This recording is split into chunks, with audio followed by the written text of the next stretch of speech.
Hey, what's up YouTube? Alex here, and really excited to bring you this video where I'm going to be breaking down sports betting, so sports books versus daily fantasy sports, DFS. What are the pros and cons of each one?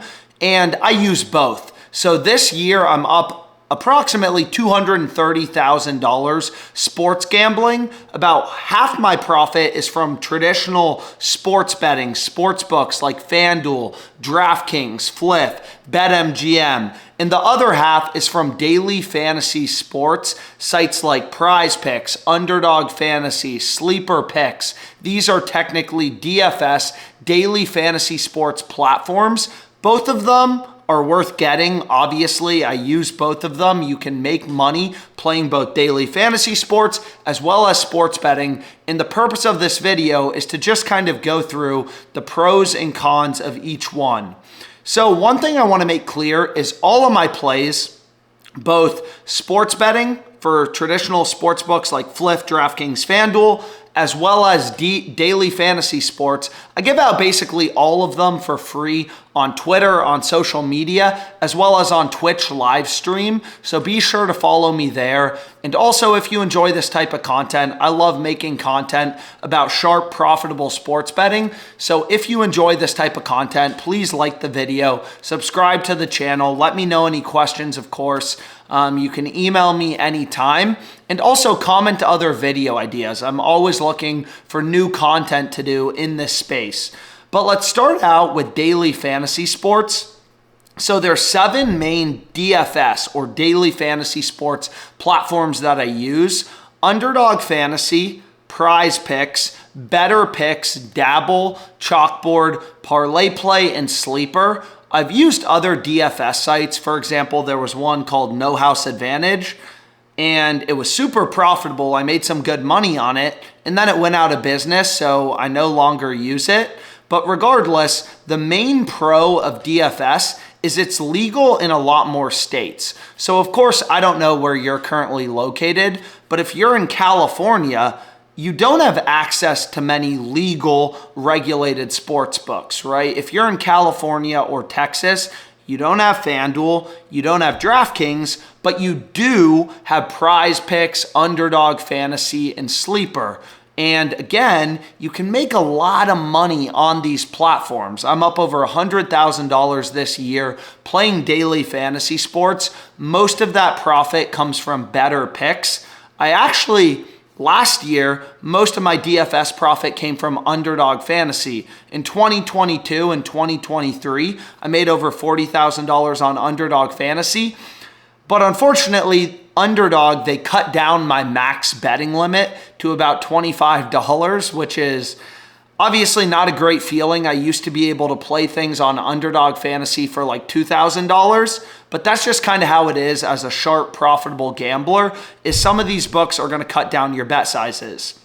So the main pro of DFS is it's legal basically everywhere. PrizePicks is in probably double the amount of states of FanDuel and DraftKings. So that's the main pro of DFS. More people have access to it. The second pro of DFS is correlation opportunities. So correlation is super profitable on sites like PrizePicks, Underdog, Betr, and Dabble.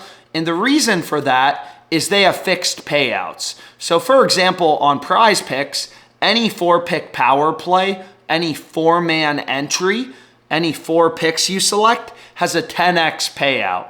Okay, so you're putting down 100 to win 1,000, 10 to win 100. So it doesn't matter if you take a player to go over or under, it doesn't matter at all. You're still gonna get a 10x payout. So correlation is when you essentially stack plays in the same game that pair well together. For example, maybe you take a quarterback over and the wide receiver over, right? If you take, for example, Tyreek Hill over in receiving yards, Tua over in passing yards, Tyreek Hill is a lot of Tua's passing yards line. So if Tua goes over, Tyreek's more likely to go over. So those plays are positively correlated and they pair really well together on fantasy platforms like PrizePicks. Now, another example, so you can see on Betr, is on Betr, any two of these boosted picks plus a regular pick, you get a 20x payout. So what I did is I stacked players on the same team in the MLB to go over in hits. So in this example, if the Mariners have a really good game, right, then Crawford is going to be more likely to go over in hits as well as Cal. They're both more likely to go over together. So if both of those picks have value and they're positively correlated, that's a big advantage that you can get on DFS platforms. Correlation is super profitable. I have other videos on this YouTube channel as well as the OddsJam YouTube channel. I've done videos there that break down correlation, how it works, and really how to exploit these sites on correlation, because it's not just the NFL where there's correlation opportunities. It's also the MLB, esports, things like League of Legends. So that's one pro. Now, the main cons of DFS are you can't play straight bets, right? So if you go to PrizePicks, Betr, Sleeper, Underdog Fantasy, and again, I recommend using all of these platforms. All of these platforms, first of all, have deposit matches, sign-up bonuses. So on PrizePicks, you sign up, you have a $100 deposit match. That's the easiest money you'll ever make sports betting. You put in $100, they give you $100 for free. That's incredible. That's a free $100. PrizePicks also runs promos every week. They have Taco Tuesday on Tuesdays where they discount certain players' lines. They have Flex Friday where your first play of the day is insured. So the more books you use, the more promos you have access to. And these promos are the easiest money that you're going to make sports betting.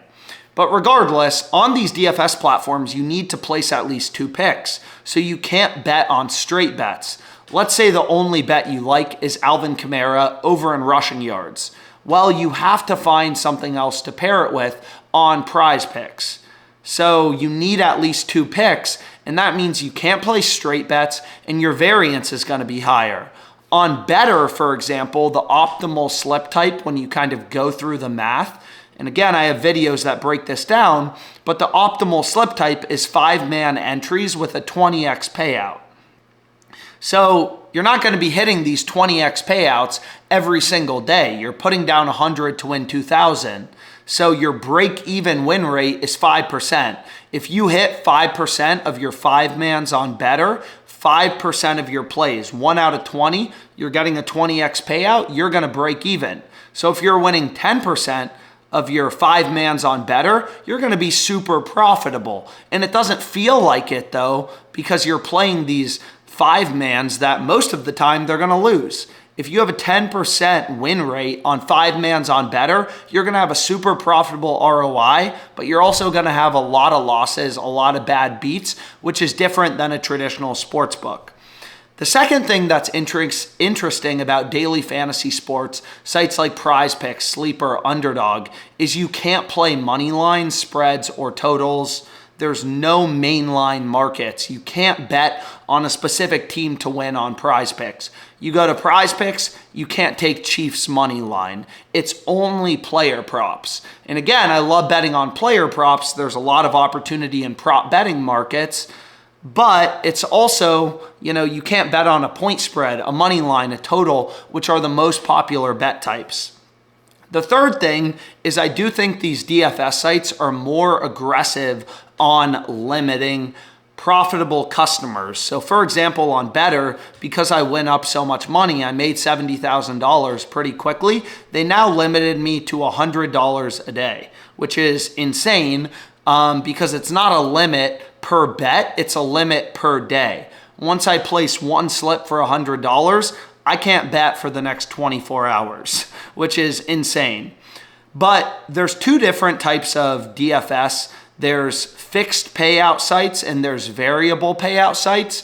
I could go through that, but honestly, I've covered it in other videos, including the last one on, the types of sports betting that are legal basically everywhere. I've gone through DFS, Sleeper versus PrizePicks, so I really recommend checking out that video. I do think fixed payout platforms like Betr are much more profitable than variable payout sites, but that's kind of beside the point. Now, what are the pros of sportsbooks? Traditional sports books like FanDuel, like DraftKings, like BetMGM, they have more betting opportunities, right? And the reason I say that is you go to a sports book, you can bet on money lines on top of player props. All sports books have player props, but they also have money lines, point spreads, alternate point spreads, totals, first quarter money line, first half money line. So there's a lot more betting options, right? More betting options means more surface area for the books to cover, means more profitable betting opportunities. The more lines that a sports book is setting means it's harder for them to manage all those lines. And sometimes as a bettor, you can find very strong edges to exploit. The second benefit is, again, you can place straight bets. If I just want to bet on the Chiefs money line, I can do that on FanDuel. I can't do that on PrizePicks. If I just want to bet on Alvin Kamara over in rushing yards, I can do that on DraftKings. I can't do that on Underdog Fantasy. They tell me, hey, you need at least 2 picks on Underdog. The third benefit of sportsbooks is there's more of them. There's 7 fantasy sites I use, and I'm pretty sure I use basically all of them. In terms of sportsbooks, I've used over 50. Which is crazy if you think about it. WinBet, Betway, FanDuel, DraftKings, Fliff, Rebet. There's so many books. More books, because all these sports books set their own lines, means more profitable betting opportunities. So there's just more sports books in general, which means there's more opportunity. Now, the next thing I'll say is most sports books have more lucrative deposit matches and promos compared to DFS sites. So for example, when I signed up for some of these sports books, I was getting $250, $500 deposit matches, whereas on these fantasy sites, I think the best thing I've gotten is the PrizePicks $100 deposit match.